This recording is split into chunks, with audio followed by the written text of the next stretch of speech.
Si tu peux comprendre ceci et l'appliquer, tu verras tes résultats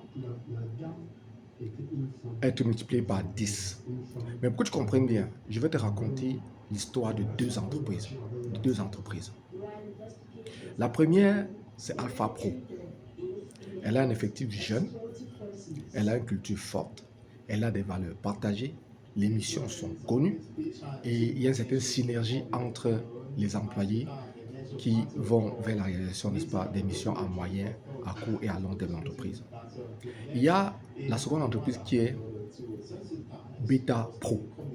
Dans cette entreprise, on a des anciens, on a des normes, on a des manuels de procédure, on a des tableaux de bord, on a des budgets, on a des plans élaborés dans tous les domaines, sur tous les secteurs. Mais lorsqu'on observe l'évolution des deux entreprises, c'est Alpha Pro qui prospère et Beta Pro après un certain temps, parce qu'à l'intérieur, c'est le culte du moi, on applique les noms, ça périclite, les ventes chutent et plus tard ça ferme. Pourquoi Alpha Pro prospère?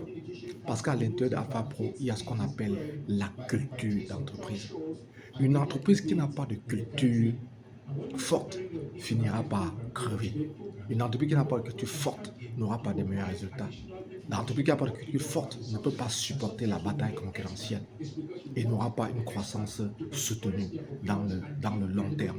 Donc, si vous avez apprécié cette observation sur la culture d'entreprise, abonnez-vous, partagez. Et si vous voulez connaître davantage, demandez en commentaire, je veux, et je vous envoie le lien du livre que j'ai écrit pour expliquer aux gens comment mettre en place une culture d'entreprise. Le livre s'appelle Le pouvoir invisible.